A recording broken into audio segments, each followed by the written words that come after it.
friends. It is Christy Morgan here, the Blissful and Fit Chef. Just wanted to check in with y'all because I haven't made a video in ages.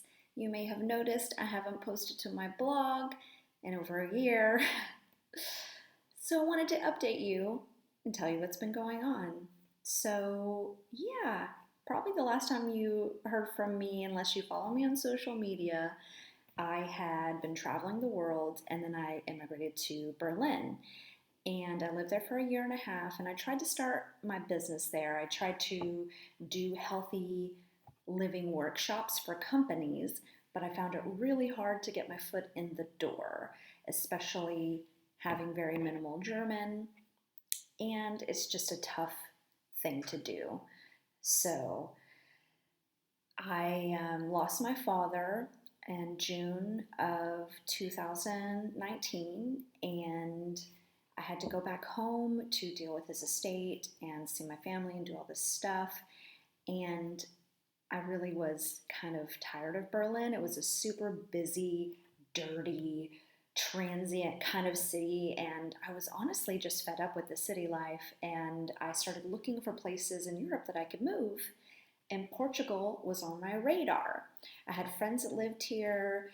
I read lots of good things about it, so I came and did 2 3-week road trips around Portugal to check it out and decided this was the place for me. But of course, I didn't want to live in a city because I had already done that in Berlin and I was done.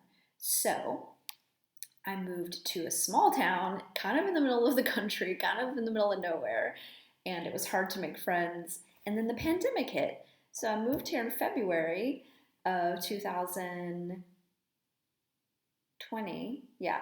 And then the pandemic hit and we went into a lockdown within a month of living here.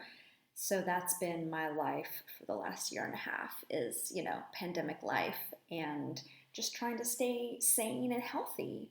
It was really hard to have my kind of business in the middle of a pandemic. So no cooking classes, no yoga classes, no fitness classes.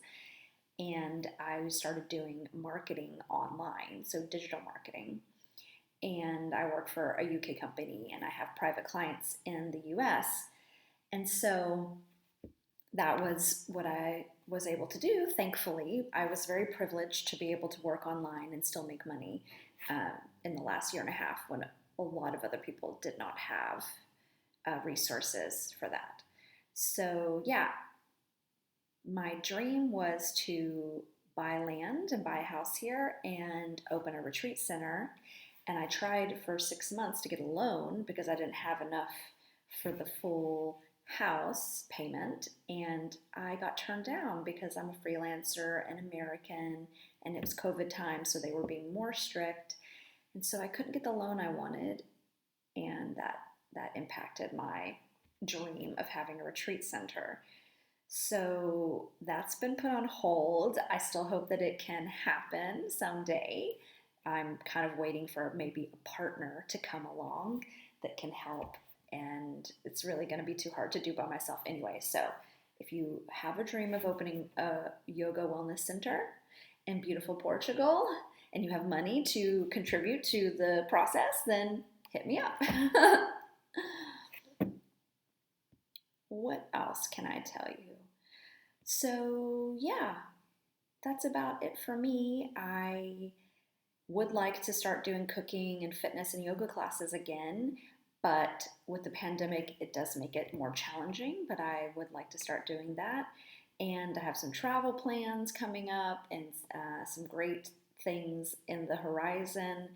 But with the way the world is right now, with climate change, the pandemic, and people being um, kind of crap, like I've seen the worst of humanity in the last year and a half, and it's really made it challenging for me to stay blissful, to be honest. So I'm hoping to reconnect with that joy that I used to have that kind of has, dwindled away in the last year and a half. And I really hope that you're doing well and that you're safe and you're healthy And if you haven't gotten vaccinated, please do, because this is so beyond your own needs. This is about the world, the community. This is about having empathy for others and showing true compassion by helping to protect those around us. So that's all I have to say. And hopefully, I will see you on social media. Mainly Instagram is where I post the most. I pulled back a lot with social media after reading the book. I just had a brain fart. After watching the documentary Social Dilemma and reading the book Digital Minimalism, I pulled back from social media a lot. I don't have Facebook on my phone, and I try not to spend too much time there. And Instagram, I do post on stories. So that's the place to follow me if you want to see what's happening in my everyday life and see what it's like in Portugal. And it's not hard at all to immigrate. So if you're considering getting out of the United States, I highly encourage you to do so and hit me up. I'm happy to send you to some great resources. It's not that hard. It's beautiful here. I would totally recommend it. It's cheaper, beautiful place, friendly people, wonderful wine and coffee, and yeah, it's just so beautiful. So yeah, that's about it for me. If you have any questions, feel free to post them in the comments. And yeah, hope to speak to you again soon. Bye.